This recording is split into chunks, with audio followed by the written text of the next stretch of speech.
and good morning, class.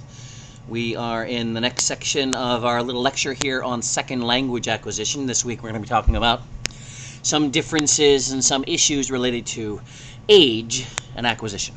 We're going to talk about dispelling some myths regarding age and acquisition.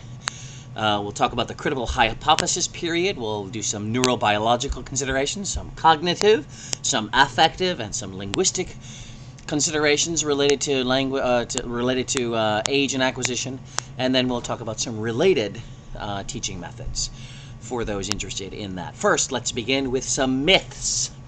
I'm certain you guys have in your head some myths related to second language learning. So, for example, the first one, we have to practice and practice and practice to learn.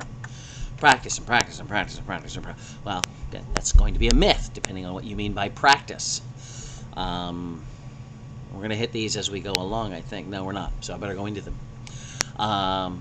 There's different word meanings for practice. You can practice a whole bunch, but unless it's meaningful, it's not going to do anything.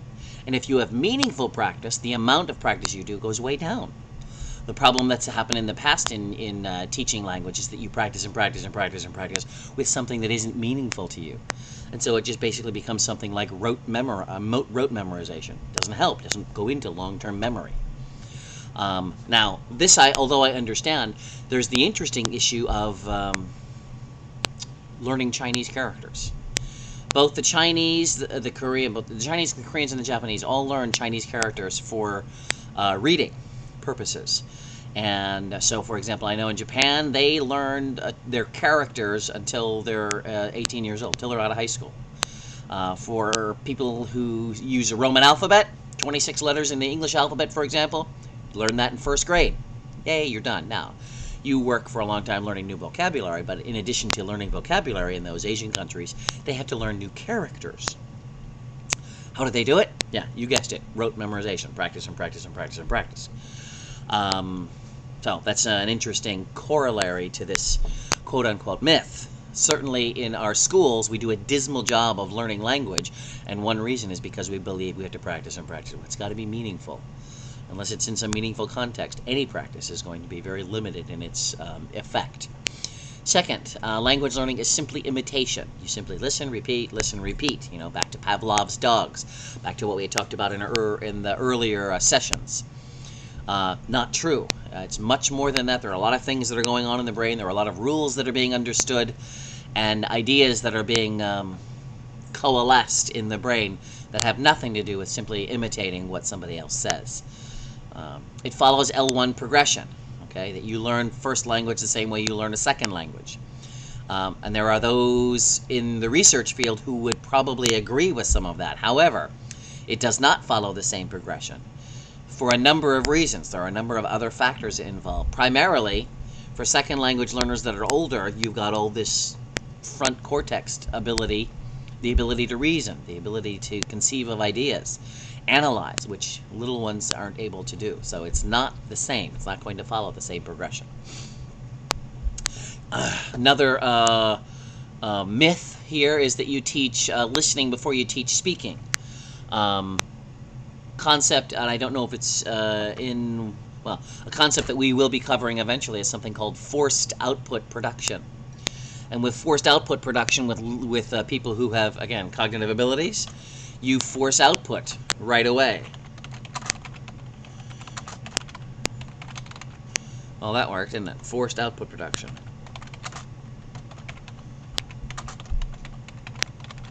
So with forced output production, kids immediately, as they're learning, people as second language learners, immediately as they're learning to listen, they're also learning to speak. They're doing them at the same time. A whole language is thought to be much more appropriate because that's how the brain works. Dissecting all of these components into little groups and teaching them only in that way is probably not as wise. Now, there are schools that say, here, this is a listening and speaking class, and they do emphasize listening, but listening also requires comprehension, right? Listening also requires some form of production just so that you can say, I understand, or I'm going to interact with this listening. So it's not just one at a time. We don't do the receptive before we do the productive. Listening before speaking and reading before writing. That's not the way it's going to be.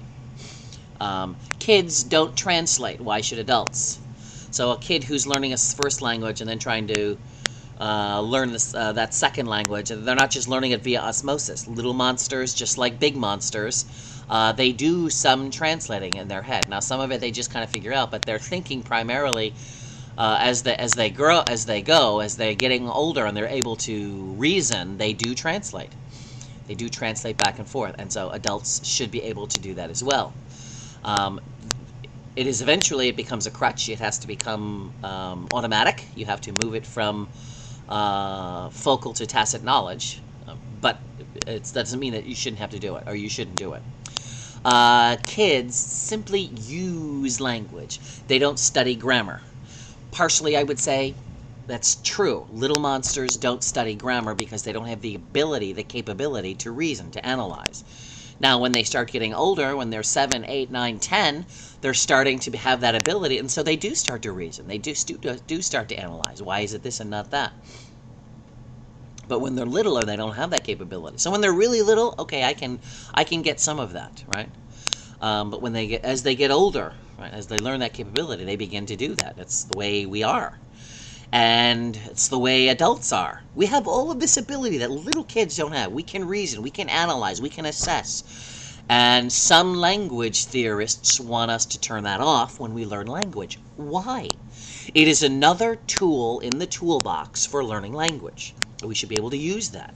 We should be able to say, hey, I have these tools and I want to use them. So I'm going to take them and I'm going to use them for learning language. Okay.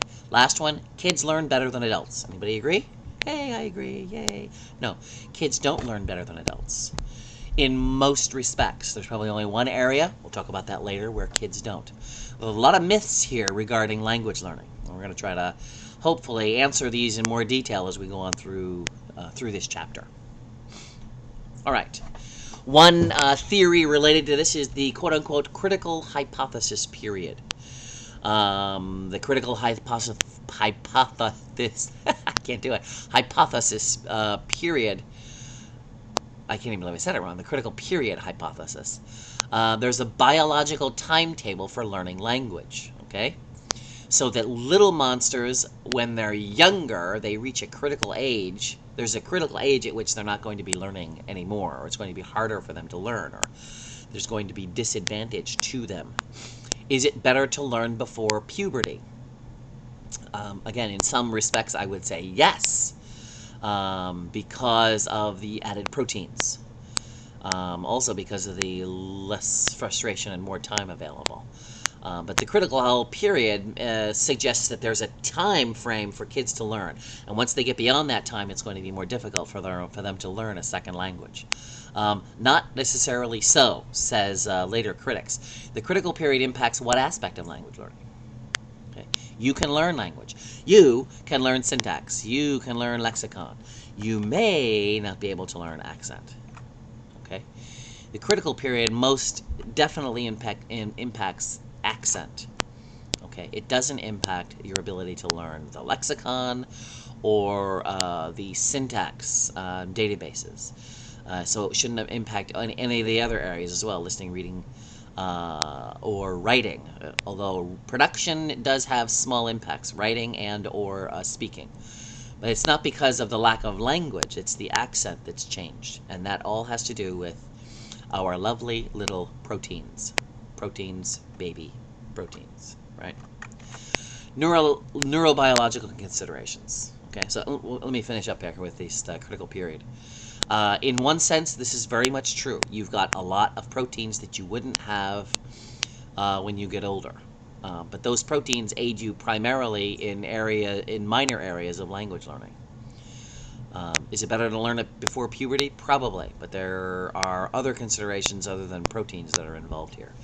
All right, some neurobiological issues as far as learning language. Your brain, when you're little, is not compartmentalized nearly as much as when you get older. When you're little, all these functions in your brain are pretty much all over the place, or at least in larger areas. But as you get older, things become more divided in the brain. This certain part of the brain handles reasoning. This part handles your emotions. This part starts to handle your language, and things begin to become on one side or the other hemisphere. And so as you get older, there's much more separation between them. Younger, it's all over the place, so that's a benefit. Another big thing, so before puberty, there's a lot more free, hey, I can do it over here, I can do it over there. It's interesting if you go look at a study of people who have brain injuries. Younger kids, 7, 8, 9, when they're younger, 4, 5, at that age, if there's a brain problem and they have to actually pull out part of their brain, the likelihood that that person will grow up, even though they're missing part of their brain, they're going to grow up normal. They're going to be able to speak, they're going to be able to do everything they would normally, even though they're missing that part. When they get older, 14, 15, 13, 14, 15 and older, 20, 20, you take out part of your brain, in all likelihood you're not going to live, because everything has now been compartmentalized into certain areas. It does take time, and it's different for each person. But the older you get, the more things get to be broken down into certain parts. Okay. Second thing that little kids have that we don't have is proteins. When your brain is developing, it uses all of these extra proteins to make all of these connections. And so you've got lots of proteins floating around in your head trying to make these connections, trying to build these pathways, trying to develop the brain more. But eventually the job is done, and those proteins go away and never come back. So that when you have a problem when you're older in life, you don't have the proteins to help you rebuild. You have them when you're littler, so you can rebuild those. So proteins play a very important role in the development of language and mind and brain. And when you get older, you lose those proteins, and then they're gone. There's nothing you can do about them. There's also a sociobiological timetable associated with this. And as you get older, the accents that you can learn more when you're younger, but as you get older, you're going to lose the ability to make those, because the connections that you would make normally when you're doing this aren't being made anymore. Okay? Accent is solidified at puberty. That's one possible issue. Something that I believe is that when you're younger, if you are exposed to multiple languages with multiple accents, okay, when you're young, when you're older, you'll have a better range of possible accents that you can actually do. And I say accents, I mean accents from other languages. So you can do the French R's, for example, which are much more difficult for monoglot English speakers. Okay? When you get older, things begin to break down. Your left analytical and your right, your psychomotor brain centered activities, right? You can do that when you're younger. And if you make the pathways when you're younger, you're better off when you're older. If you're only doing one accent when you're young, it's going to be less beneficial for you later on. The conclusion from all of the neurobiological research is that you can learn syntax, you can learn to read or write, you can learn all the vocabulary we want, but accent is the only area that has major evidence of a critical period. So we go back to this idea of a critical period, right? The critical period primarily impacts your accent. And that's something, that once those proteins are gone, it's a lot harder to be able to mimic or acquire an accent from somewhere else, because you're missing the proteins. So again, my thought is, when you're young, try to be exposed to a multitude of different languages so that you can program those in your head. Because once you're older and all those proteins are gone, it'll be harder to program that. No. All right. Some cognitive considerations. Okay. Earlier we talked about the critical period, but now let's just talk about things that are going on in the brain with regard to reason, the ability to analyze, and the like. Okay. There is a difference between cognition and age. Obviously, when you're younger, there's less cognitive ability. Okay, so because you have less cognitive ability, there's going to be issues with regard to how you learn language. Little kids at 1 and 2 have a difficulty analyzing things, and certainly have a difficulty trying to articulate what they analyze. They just don't have that ability yet. They have to wait until they get older before they can start reasoning in that sense. So when you look at a little guy, 1, 2, 4 years old, and he's trying to learn one language or even two languages, he uses different tools than we as adults do. Um, to be honest, most of the tools they have we can still use, but we have more tools as we get older. So there's a difference between little guys learning a first and or second language, and big guys learning a first and or second language. Okay? What's the difference between a child and an adult language learner? Again, I would think two primary things. The little guy, he has a couple things to his advantage. One thing would be what? He's got those proteins, right? He's got more proteins than I do, and I don't have them because I'm an older guy. Another point would be he has a greater ability to ignore what he doesn't understand. Many adults, when they get older, they have to understand something. They have difficulty living with ambiguity. But for little kids, they don't get it. They don't care. They just la la la and off they go. When they can understand it, they'll come back to it. So they have more proteins. They have a greater ability to live with ambiguity. And those are the two main things. Adults have cognition. They have the ability to reason. They have the ability to, they can live with ambiguity. They can try to figure out or copy and then just forget about it, right? But they can also reason. They can also analyze, assess, ask questions. The other thing that adults have that kids don't have is more pressure. They may have work issues, relationship issues, their own insecurity, their own embarrassment of saying something wrong or whatever. So there are differences between them. The biggest ones, though, I think, are the proteins and the ability to reason.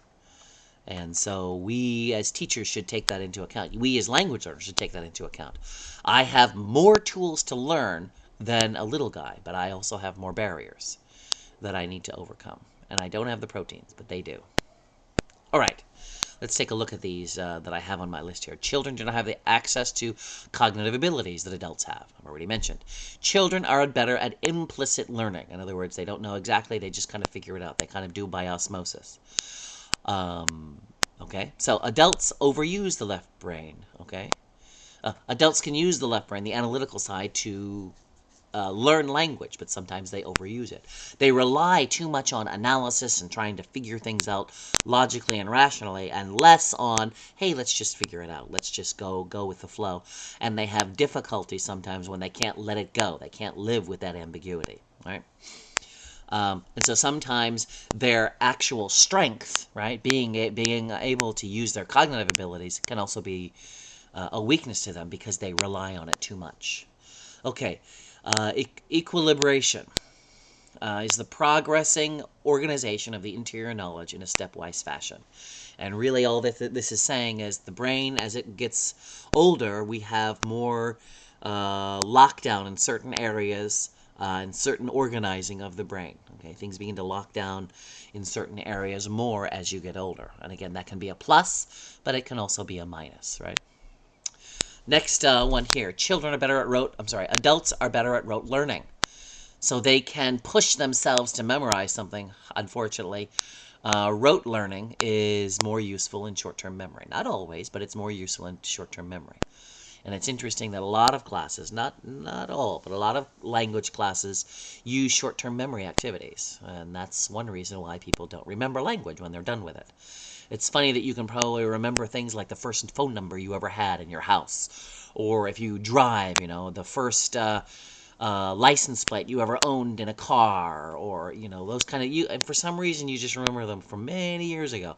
But what you learned last week for an exam, because you use short-term memory to try to memorize that.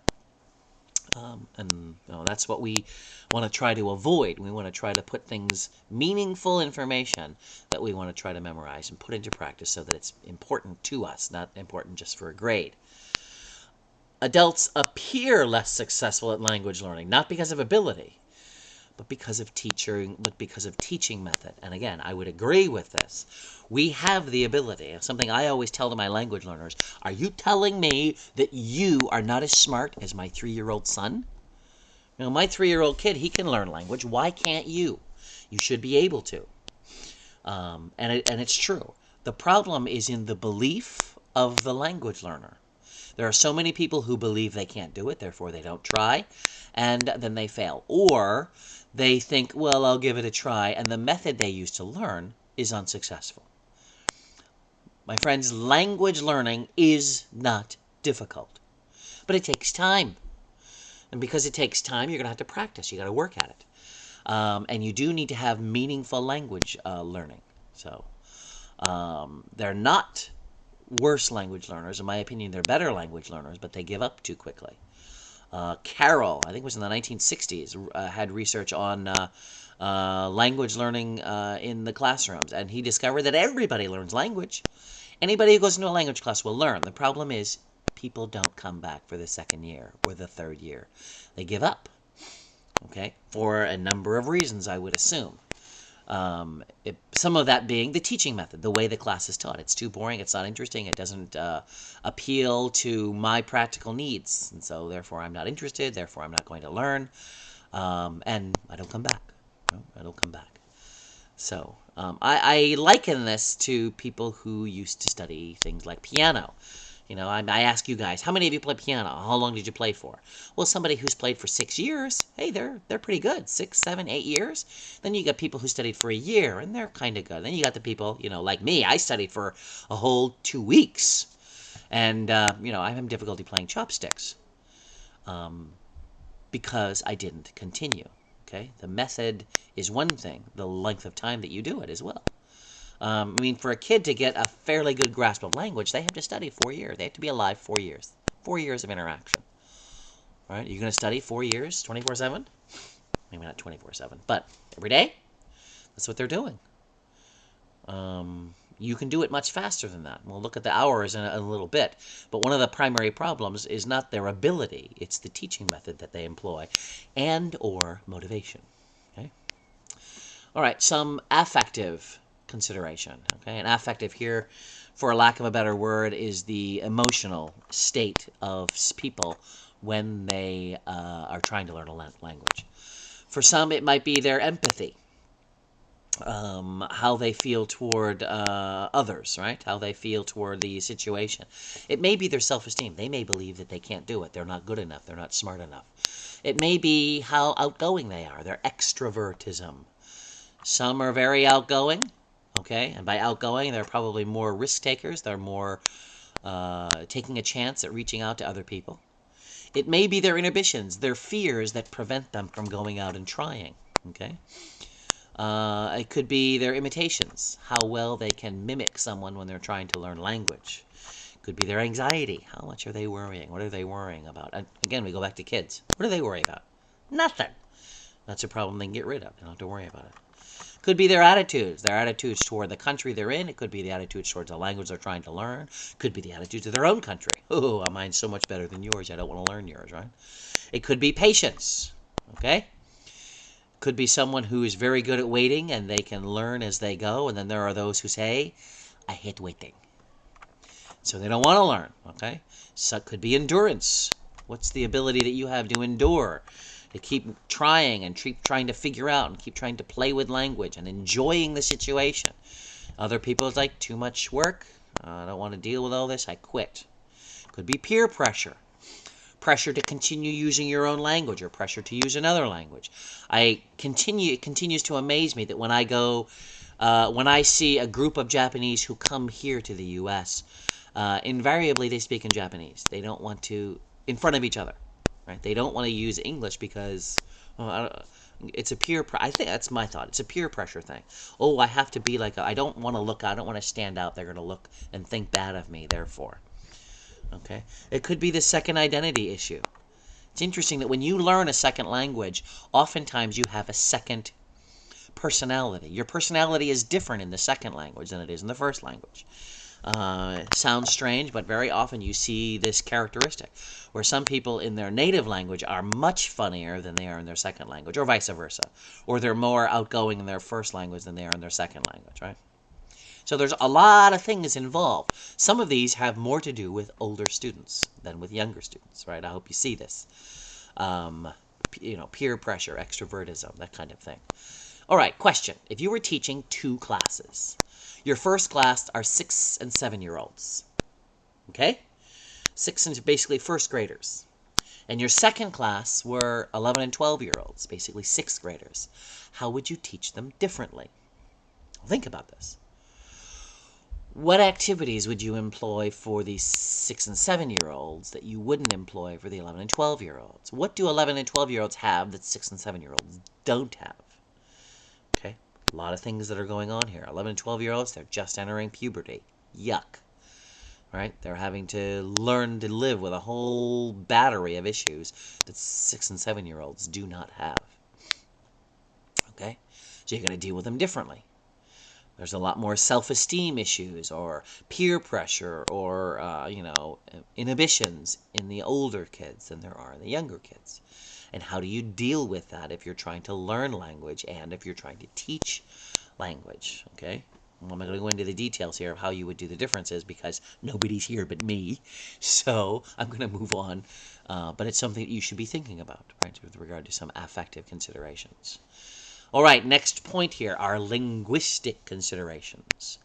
In the book that I was reviewing, the author was talking about bilingualism and the interesting elements involved in bilingualism. This is someone who, or some group of people who are well versed in both languages and can switch back and forth within the languages. I speak English and Japanese, but I do not consider myself bilingual. However, when I'm with Japanese who are also English speakers, there are times where I can switch back and forth. There are times where in my head, I can't think of the English word. I jump into the Japanese word because I forget the English word for some reason.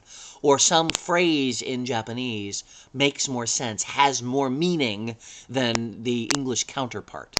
And so you jump back and forth. Some people I know who are truly bilingual, they do this all the time. They switch codes. And provided, obviously, the person listening can understand, they're going to be okay. So code switching is definitely an issue. When people are learning a language, there can be first language interference. Kids learning first and second language kids and they're learning their first and their second language learning systems, they're going to be similar. They're learning both at the same time, so there's not going to be as much interference because they're learning both at the same time as they go up in through learning. Adults, however, have their first language already done. Boom, it's way up here. The second one is way down here. And so the one that's already learned is going to influence what happens in that first language. So there's going to be more interference. They will use the first language to learn the second language. They will try to use words, like I know for Spanish speakers and English speakers, whether it's an English speaker learning Spanish or a Spanish speaker learning English, they will try to use their words in order to communicate because there are a lot of Latinates in English and in Spanish, and so sometimes they cross over. A big help, obviously, but sometimes it doesn't always work, and so that would be interference, where you try to use my first language to speak in English or to speak in Spanish, but it doesn't work. There's a missing piece, or there's a new word, or so there's some type of interference. So there is interference. Basically what it is it's a language learner who's trying to be rational, logical, trying to assess the situation and say, maybe I should try this, and it doesn't work. Okay, instead of a help, it becomes a hindrance. When there's a difference between age and as well as the order of language. Okay. The order of acquisition generally works on the process of simplicity and frequency. Those linguistic elements that are often used and that are more simple to formulate will be learned first. Okay, so we have present progressive. We have plurals. We have the irregular past, possessive. Okay, and if you study the researchers on how the order of language is, you'll see a variety of lists, oftentimes in this order. Obviously, they're going to change. Sometimes they'll change because of a certain field that somebody's in. Right, they're going to be learning different things. But the order is going to be an issue when learning language. Right. Some reasons why the order is going to change is I've listed them here. Perceptual saliency. How important is this to me? Okay, and if it is important and it's fairly easy to acquire, it's going to go first, right? Semantic complexity. How difficult is this condition? And if it's more difficult, it's going to be pushed off to the end. Again, I remember learning Japanese, and I learned things like I want ice cream, for example, or I like ice cream, or I play baseball. But I wanted to say I want you to go to the store. And I didn't know how to get I want you, or I want you to do something. And I read the structure in my, and so I could read it and I can understand it, but I just couldn't get it into play in my head. So I had to put it off. It was too complex for me at the time. Now, obviously, I don't have a problem with it, but because of that semantic complexity, I had to put it off. And I saw myself do that. I got too frustrated. I said, forget about it. We'll try to learn that later. Morphophonological regularity. Again, how frequent is this? The morphemes that you're using or the sounds that you're using. If they're often used, if there's high frequency with them, then the likelihood that they'll be learned first is going to be greater. The syntactic category, the characteristics of the forms. Okay, how they relate to the grammar and understanding. Again, the more complex, probably the less it's going to be used. Finally, input frequency. How often are you hearing these phrases and words? Okay, the more you hear them, the more likely that they're going to be learned first. The less frequently used words are going to be learned later. Excuse me. All right, let's take a look at some of the numbers. There are 4 groups listed here. Okay, Group 1, Group 2, Group 3, and Group 4. The higher you go in the groups, the more difficult the language is for a native speaker. This is all from the perspective of a native English speaker. So a native English speaker who wants to learn these Group 1 words, right? Haitian, French, Italian, Norwegian, Portuguese, Spanish, Swahili. You want to learn these words? To get to a level 1 is going to take you 240 hours. To get to a level 2 is going to take you 16 weeks, 480, I forget the weeks, 480 hours. That's how many hours it's going to take. Now let's figure this out. I've got 15 weeks. I've got 3 hours a week for 15 weeks for a language in a typical college course room. 15 weeks, 3 hours per week is 45 hours. 45 hours for 1 semester, 90 hours for 2 semesters. 2 years would give you 180 hours for just minimum understanding, level 1 understanding. It takes 240 for these languages. And these are the easy languages to learn. As you'll notice as we go further down, Group 2, right? Things like German or Greek or Indonesian. To get to that, it's now much more, 720 hours to get to a level 2. Okay? It's a lot harder to do. You get to level 3, Arabic, Czech, Finnish, Hebrew, Hungarian, Thai. To get to level 2, again, 720 hours. Okay, these 2 groups look kind of similar to me now that I look at it here. No, it does take longer, right? It does take longer. You get to the 4th group, look at how many hours it takes to get to a level 2. 1,300 hours to get to a level 2. So that these languages, Japanese, Arabic, Korean, for a native English speaker is much more difficult because of the structure of the language. So when you talk about how many semesters do you need, look at the hours that you need. If you're going to learn one of these more difficult languages, you're talking hours and hours of work that you need to have in order to master the language. Now, that's if you're a native English speaker. And you're learning from English to that other language, right? You're learning that second language, which is so very dissimilar. These languages here are very similar to English, and so the crossover to a new language is going to be a lot easier, right? The Group 4 words are much farther away in terms of similarity, so they're going to be harder to learn. I love this group. This group comes from, by the way, Omaggio's book, which is in your syllabus in the bibliography section. All right, some issues related to first language. And we've talked about this last time, the issues of competence, and performance, comprehension, and production. It's still difficult to define what competence is, and although you're able to see performance, it's not nearly as defined. But there are issues in a second language acquisition. How does competence influence or affect, and how do you describe what that is? Comprehension, and production, right? The listening and reading versus the writing and speaking. And how do you deal with these? Do you deal with them together? Do you deal with them apart? With a second language, are there issues that are involved with that language learning? Nature and nurture always been a problem with language learning. Do you simply let them sit in the environment, the second language environment, and learn, or do you push them along? Do you give them opportunities to learn? Do you try to use the environment and cognitive processes to try to learn a language, or do you just let them sit there? What's involved in learning a second language? Is the language acquisition device missing for second language learners? Can they not somehow activate that programming like they did when they were learning a first language? The universals that we studied in first language acquisition, the underlying rules in the brain, do they play a role in second language acquisition? I don't know. Definitely a question. Systematicity and variability, right? If the second language is similar to the first language, there's going to be some good influence. If not, there's going to be a second tier.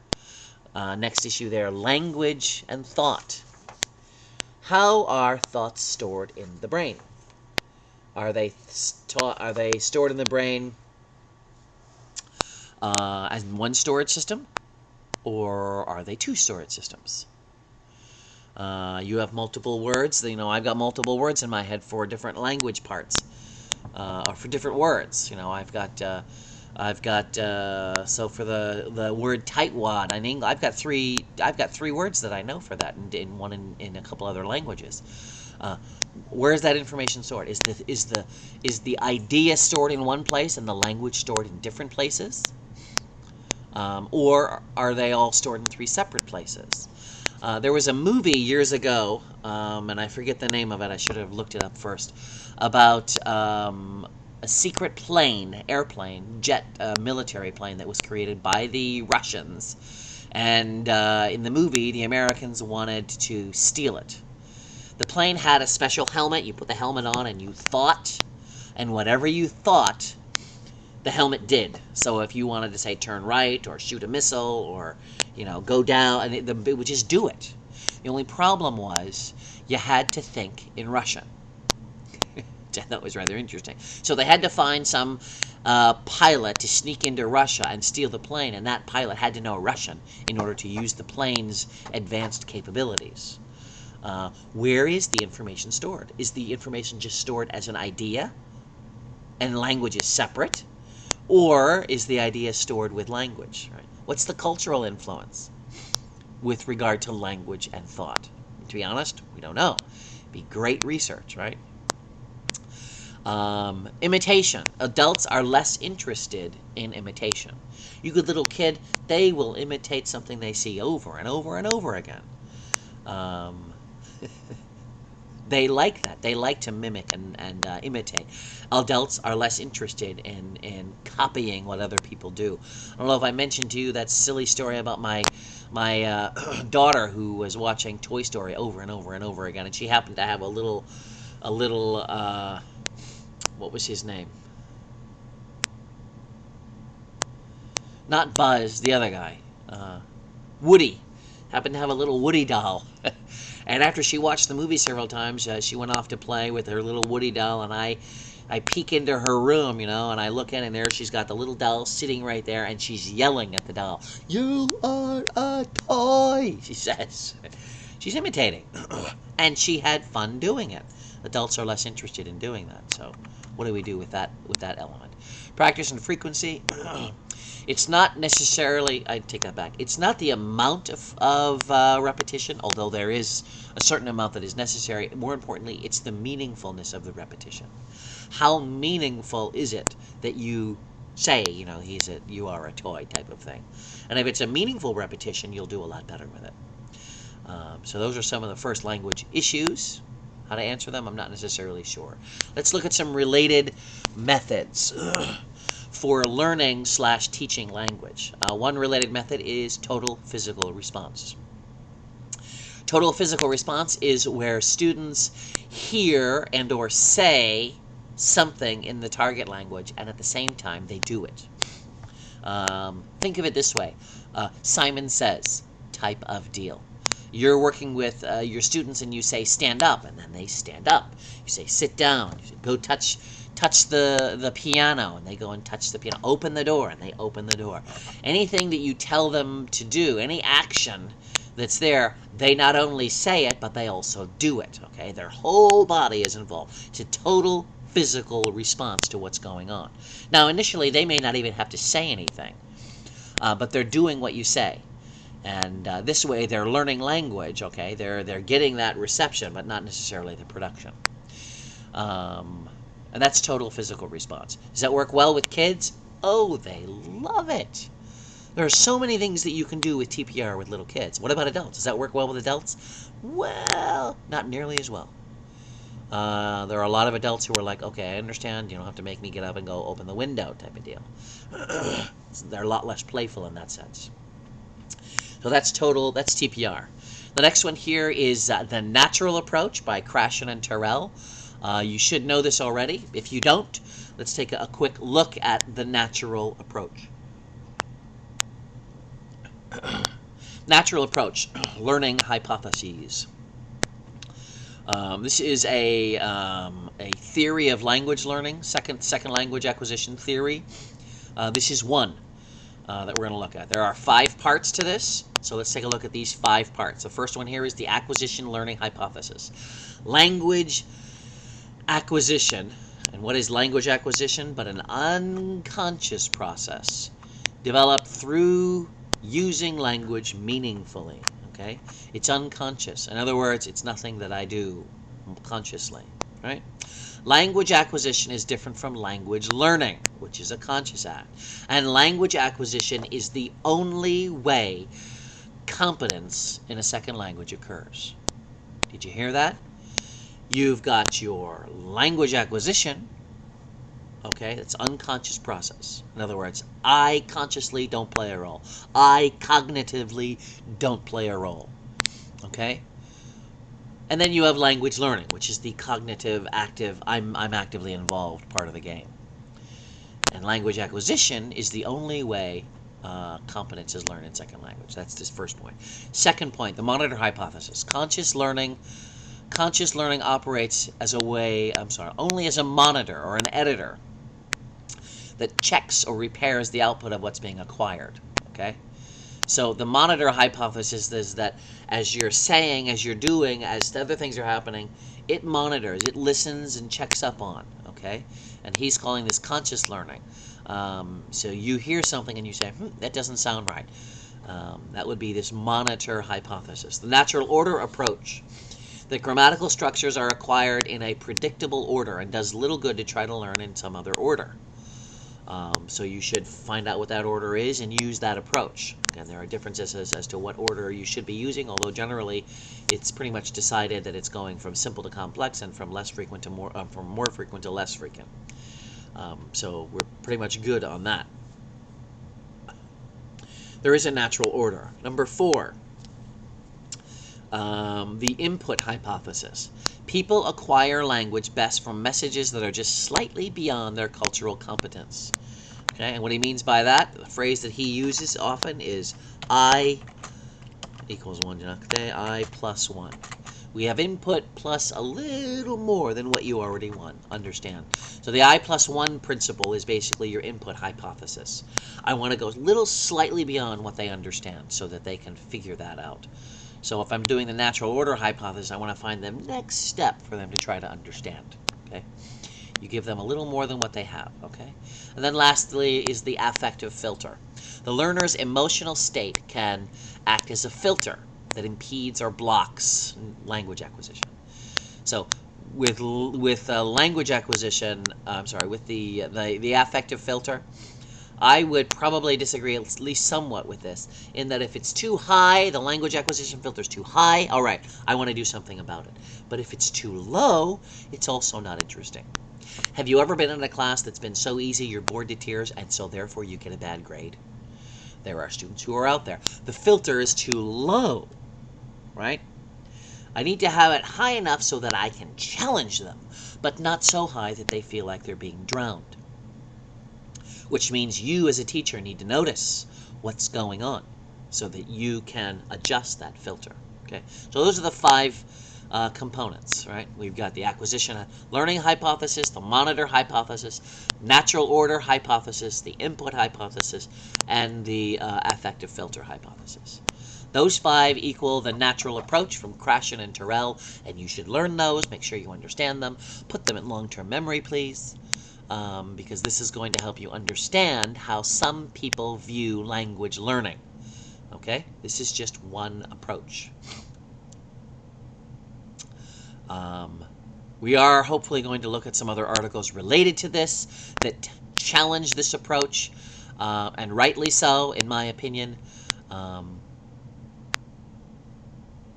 we'll look at those later. That's the end of this chapter. This is an interesting chapter with a variety of issues involved. Again, if you do have questions, please let me know. You've got homework to do on the boards. Again, if you have questions related to that, please let me know. And I can see you online via Skype or via email. And I'm also in my office on Tuesdays, for sure, and mostly on Thursdays. So questions, problems, please let me know. Talk to you later. Bye-bye.